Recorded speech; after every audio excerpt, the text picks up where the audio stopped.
Un scribe s'avança.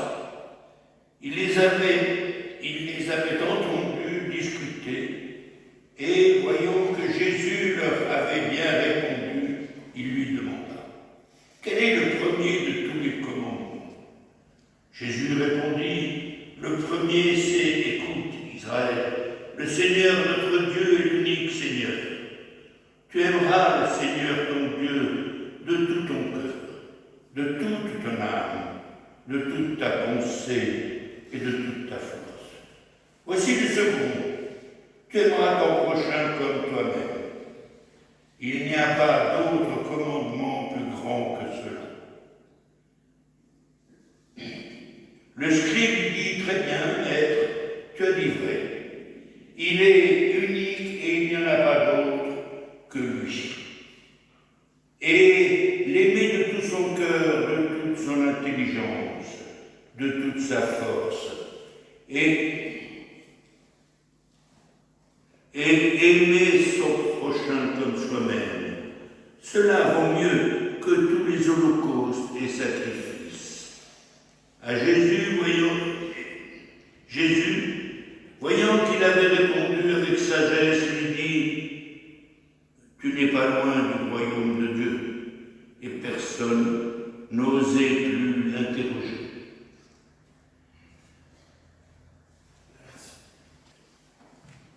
Nous sommes en présence, le chapitre 12 de l'évangile de Marc, d'une série de discussions que Jésus est amené à répondre. Les savants théologiens, scribes et pharisiens lui tendent des pièges. Mais c'est Jésus, donc il sait répondre. Rappelons-nous que déjà à l'âge de 12 ans, il tenait la dragée haute dans le temple de Jérusalem, il tenait la dragée haute aux anciens. Et de nouveau, nous sommes là dans le cadre du temple de Jérusalem. Et donc Jésus répond parfaitement et déjoue ces pièges. Mais c'est que Jésus, c'est un juif. Un vrai juif pratiquant et connaissant parfaitement les Écritures. Et cette connaissance de Jésus pour les Écritures nous renvoie à notre réforme qui remet au centre l'Écriture sainte. Et qui, quelques siècles plus tard, nous remet aussi dans le sillage des théologiens comme Karl Barth et Dietrich Bonhoeffer, qui ont remis dans la tempête du nazisme, ils ont remis la parole de Dieu au centre. Et c'est cet amour et obéissance à la parole de Dieu, c'est cet amour de la parole de Dieu qui a alimenté la résistance spirituelle à cette idolâtrie du XXe siècle.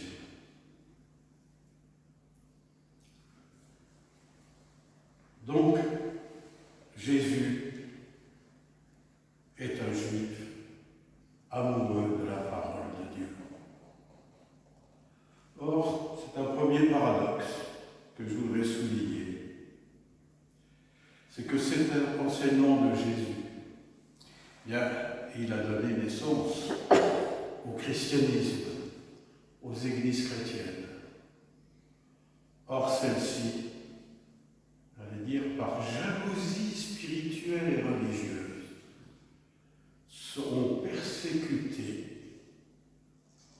les Juifs et ont commis même l'antisémitisme. Et même notre cher Luther a écrit des lignes horribles contre les Juifs, parce qu'il était déçu que les Juifs n'avaient pas rallié le mouvement de la Réforme. Et ces écrits de Luther ont même alimenté l'antisémitisme des nazis. Voilà le premier paradoxe. Alors à ce sujet quand même, il faut dire que dans les années 1970, la Fédération luthérienne mondiale a fait un acte de repentance et a condamné ces écrits de Luther. Et tous les droits de publication des livres qui contiennent ces lignes anti-juives et antisémites, bien, tous ces droits financiers sont reversés à des œuvres juives.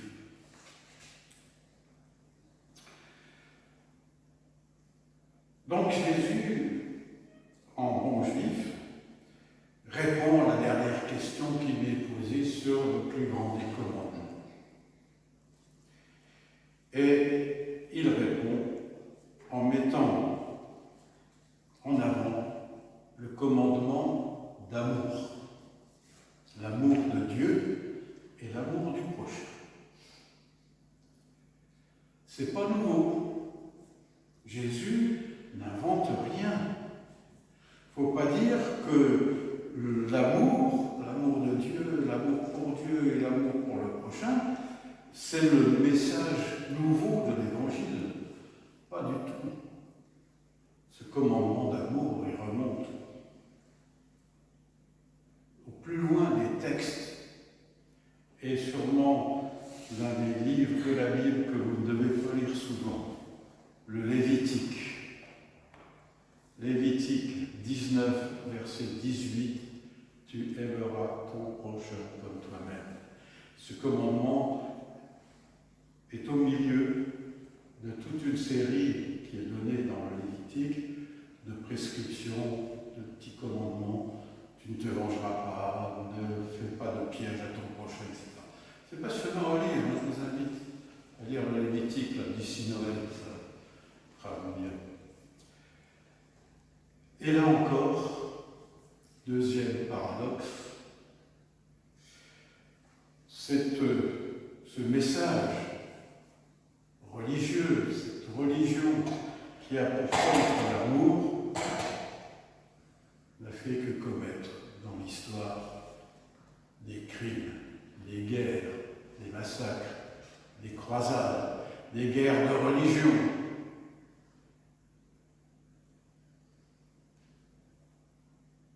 Contradiction.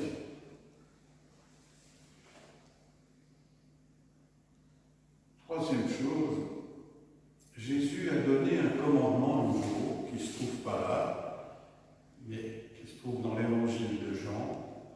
Voici, je vous donne un commandement nouveau, aimez-vous les uns les autres, comme je vous ai aimé. C'est ça qui est nouveau, c'est comme je vous ai aimé. Aimez-vous du même amour que moi je vous ai aimé. Et en donnant ce commandement, nous revenons au départ. Tu aimeras le Seigneur ton Dieu. Et tu aimeras ton prochain comme toi-même. Et vous avez remarqué l'ordre. Ton prochain comme toi-même. C'est pas d'abord qui t'aimera toi, et après tu aimeras ton prochain s'il reste un peu quelque chose. Bon, c'est... Voilà, mais moi d'abord, non, comment c'était déjà le dicton moi d'abord, les autres avant. Moi d'abord, les autres avant. Donc, nous sommes appelés à recontempler l'amour que Dieu nous donne, nous offre. Nous avons à ouvrir les yeux, les oreilles, le cœur, l'intelligence, la force, la pensée sur cet amour que Dieu nous dispense. Et pour cela, il y a d'abord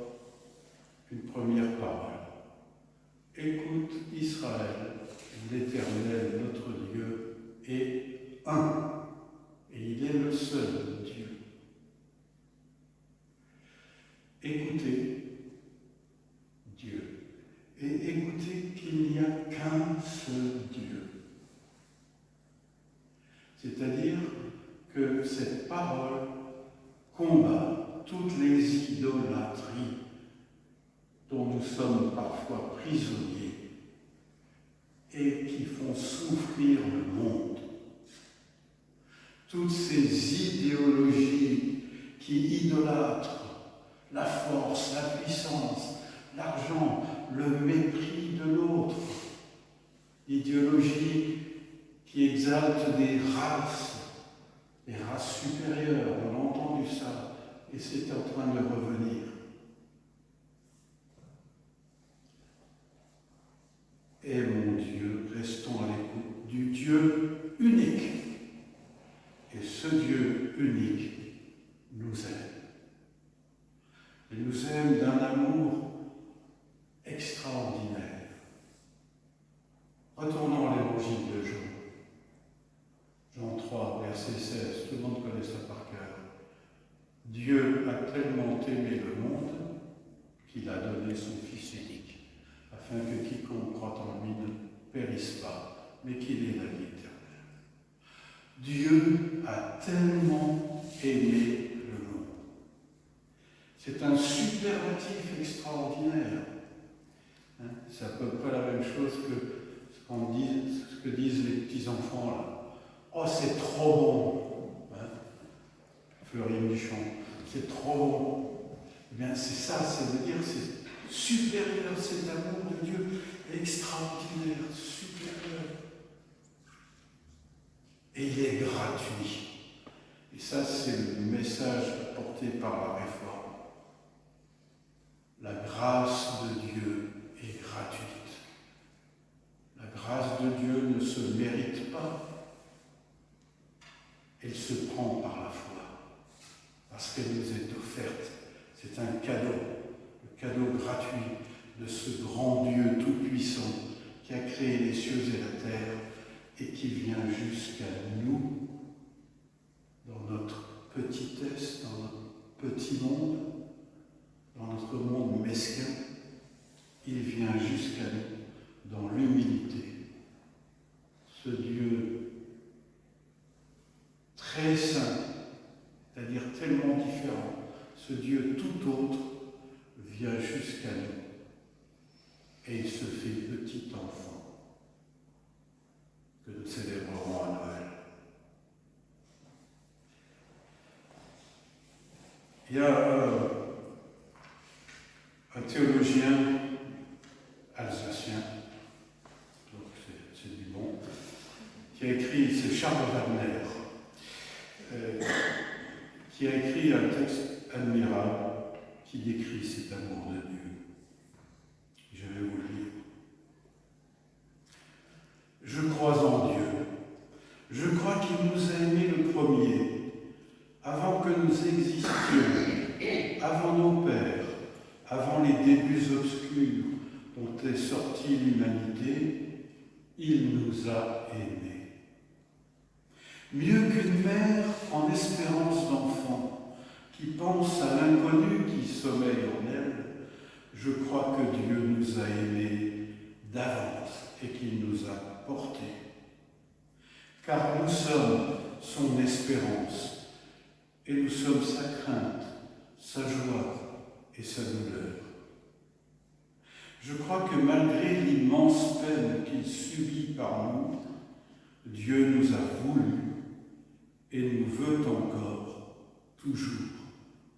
À travers les obstacles, les chemins perdus, les gouffres, les ombres de mort, je crois que Dieu nous veut, nous mène et communie avec nous.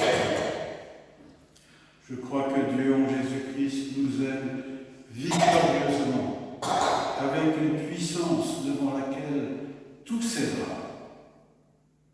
Il boira à tous les calices, il combattra tous les combats, il descendra dans toutes les tombes jusqu'à la fin, et la fin sera bonne. Oui, je crois que Dieu est amour et que son esprit nous anime